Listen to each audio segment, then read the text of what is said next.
This video is in response to a poll that I recently posted to Instagram. And make sure, guys, if you haven't done so already, to follow me there.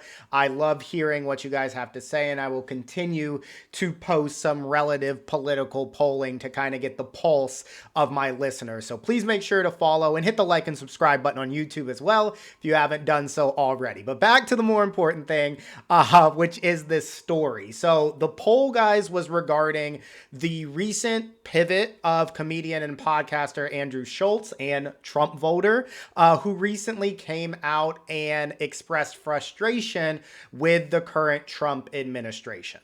I voted for none of this.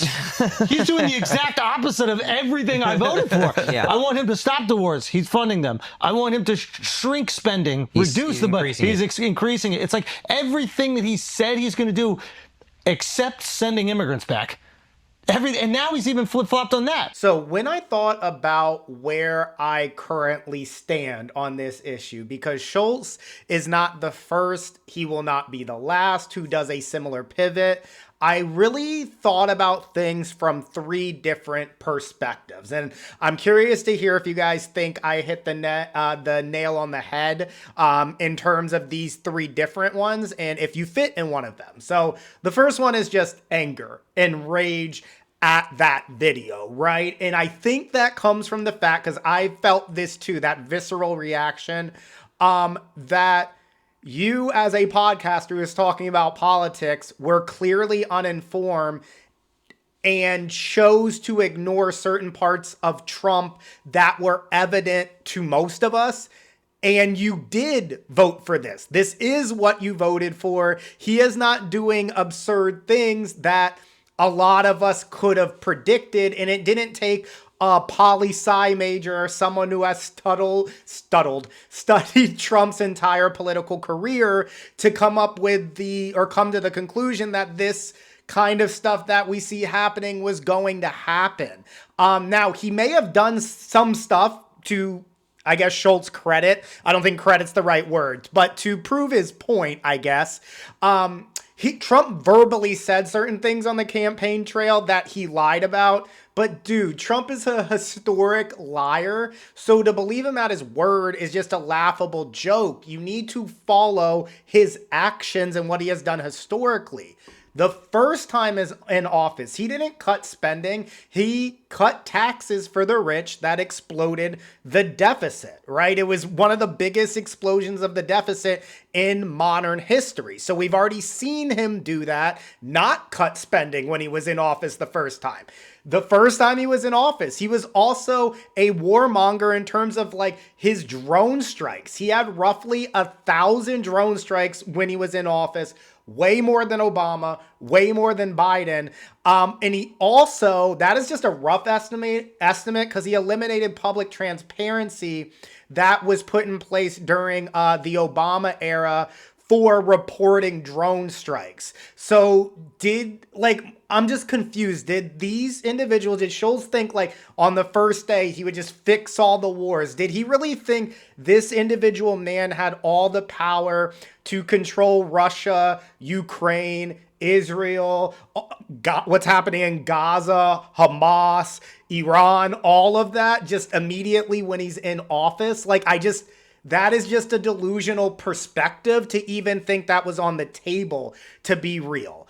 Now, Trump, guys, at the heart of it, he's just one of the country's, I guess, credit to him, most successful con man that we have ever seen. He has conned his way to the presidency of the United States, and what he uses it for, the same thing like the first time, is to enrich himself, right? To benefit himself and to inflate his ego. He loves, guys, going to the rallies, hearing people chant his name. That's why he's president. He doesn't do it to, engage in foreign diplomacy and to understand the inner workings of how his policy impacts local governments. He doesn't care about governing to that level. It's about enriching himself and his ego. And also there's a layer of, avoiding jail time and his criminality that is also thrown on top of his presidency. It's really that simple.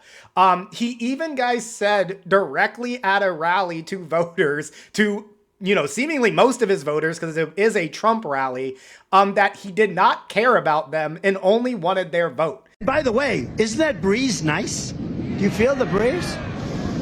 Because I don't want anybody going on me. We need every voter. I don't care about you. I just want your vote. I don't care. That is on camera. He said that. They still overwhelmingly voted for him anyways. And yes, I want to come to a point later that he says about the Democratic Socialists. I didn't play this yet because it's in a later clip, but he also comes and talks a little bit about the Democratic Socialists in a separate clip with Charlemagne the God. So the frustration, though, and the rage, and I think if you guys are feeling this, because the Instagram poll that I put out, it was almost 50-50 split, but it was a slight majority to like, I am angry, screw these people, they should have known better, is the fact that you woke up too late. And this evidence was in front of you before the election. So now that we're less than a year into this mess and this dumpster fire, now you want to come out and be like, there seem to be some issues when a lot of this is predictable. So I think that is kind of perspective number one. I think that's where a level of rage is coming from. I'll be honest, that's where a level of visceral, like kind of response came from me as well. When I first saw this clip is like, should have known better. It was kind of obvious. Now, perspective number two, or just thought number two I have about this is just understanding your level of influence, right? So not only, did he vote for Trump and therefore essentially endorse Trump, you're influencing so many people due to your vast following, right? And one of the most frustrating things, guys, I have seen post-election when people are asked, it's a lot of young people asked, why did you vote for Trump? They say vibes.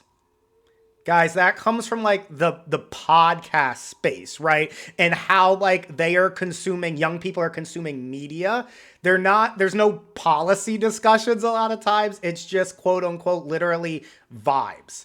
In the reality of the situation, podcasting is huge in the political space. In 2024, it was a huge reason why Trump did beat Harris. It shifted the electoral landscape tremendously, particularly, guys, among younger voters who shifted heavily Republican, which was a kind of a unique trend. And people like Schulz and Joe Rogan have huge roles to play, or had huge roles to play in the 2024 election due to their influence. And why I'm bringing Joe Rogan in here is Rogan separately, I don't have a clip for this, but he is trying to speak, or he went and had a meeting with Trump urging him to change his deportation policy. But once again, my question is, when Trump ran, and this is going back to like when he talked about Mexicans being rapists, criminals, right? He said that.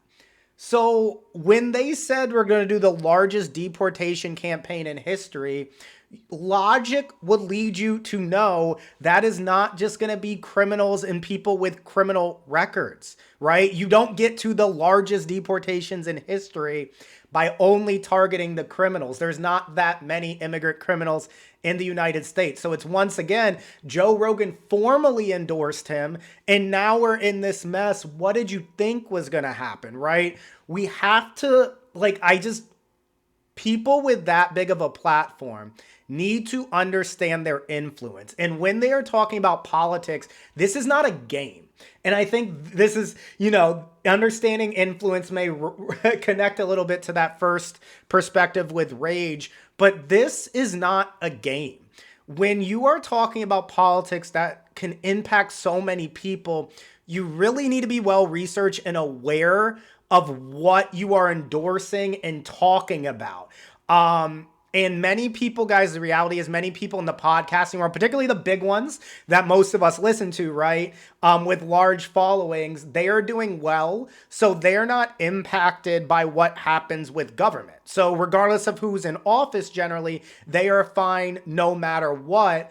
But we know, hopefully, that is not the reality for millions and millions and millions of Americans. Who is in office and who makes decisions greatly impacts people. So overall, with this kind of second perspective, we need to handle talking about politics with more care. I am not saying like different people can't talk about it. I love diverse voices, and I'm not saying we can't have fun. Comedians can't joke about it, and things like that. I make jokes. I have top 10 lists, different things. But at the end of the day, you have to be cognizant and aware of the ultimate messaging you're sending out, right? It can be packaged in different ways. But when you have this big of a platform and you're talking about politics, there are huge implications. And I just like wish after this that maybe him and Rogan and other individuals who are going to have some hesitations may realize that and open their minds a little bit and do a little bit more research before they endorse certain candidates. But then the last perspective here, guys, so we have just that visceral rage. I get that.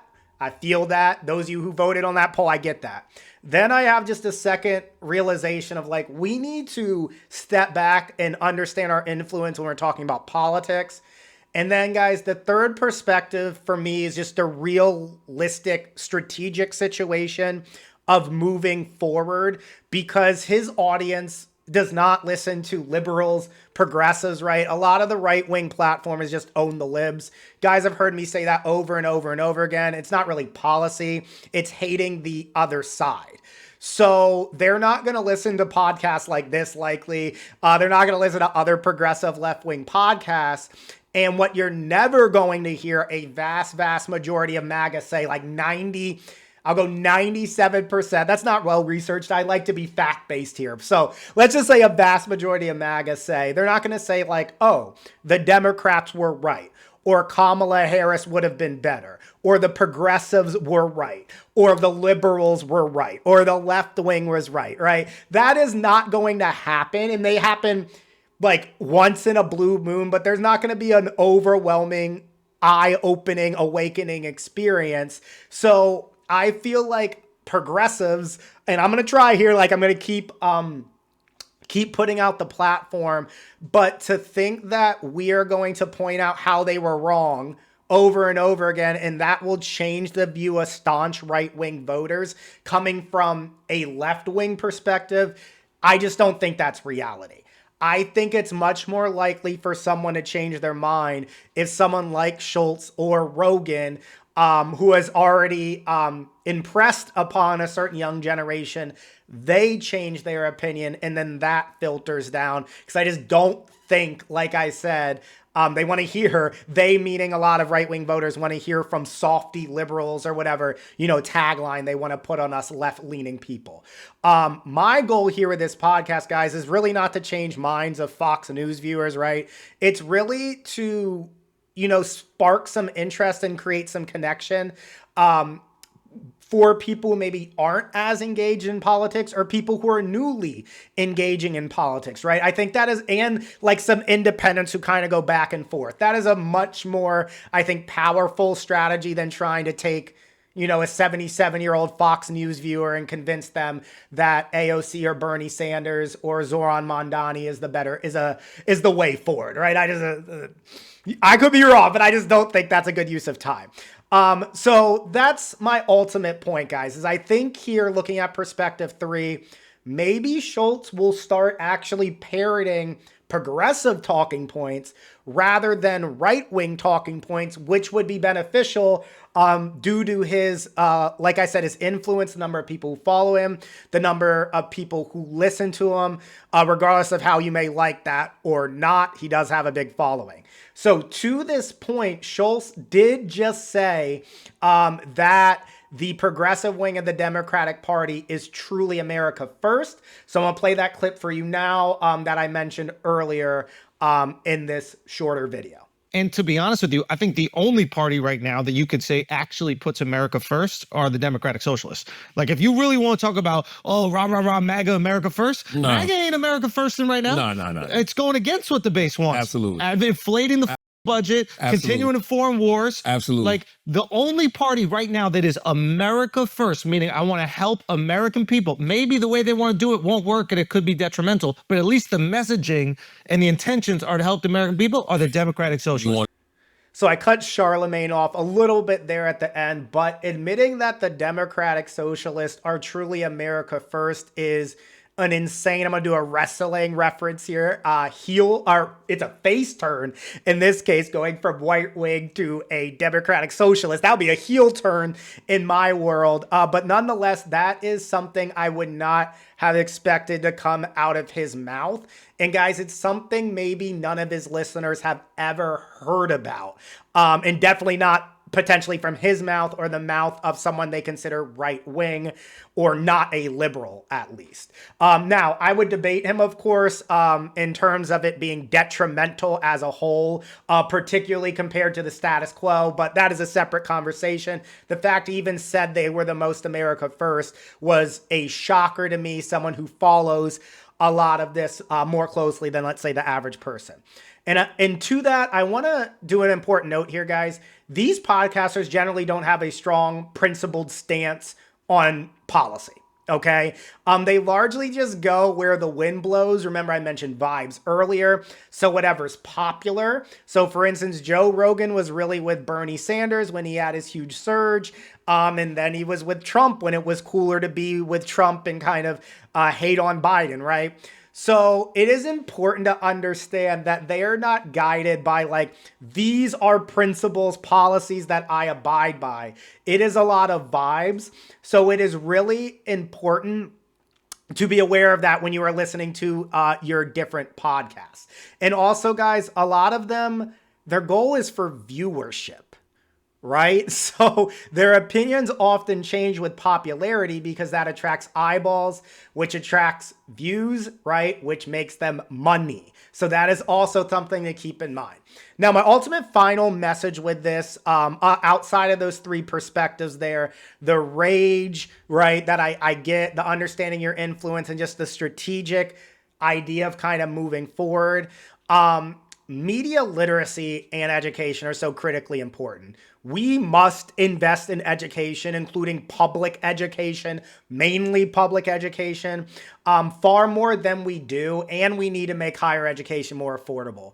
Not only investing, guys, in education, but investing in the right ways, leading with skills that would actually benefit, young people in 2025. So media literacy, financial literacy, technology skills, AI literacy, things like that. Because what we can't do is we can't just cancel podcasts entirely. That is clearly an infringement of free speech. And I don't think we would want that shoe on the other foot if they are, if right wingers are frustrated with our perspectives, because we're going to get certain things wrong, maybe not as dramatically as this. But we will get things wrong. You don't want to be canceled or have points of view silenced, right? Well, that's in the First Amendment. So we can't do that. So to combat things like this, we got to be better educated so we can kind of parse out, oh, this is nonsense, or, oh, this person actually knows what we are talking about, and developing our critical thinking skills through investing in education. But because we live currently in a country where the most watched cable news network paid $787 million in settlement funds for lying to the public after the 2020 election, and they also argue in open court that no one would take them seriously as a news organization, we may have a far way to go before media literacy is really mastered by a large chunk of the American public. Thank you for watching and being part of a growing progressive community. Please make sure to like, share, and subscribe. And if you have the time, check out some of my other episodes you can see around me. Thank you.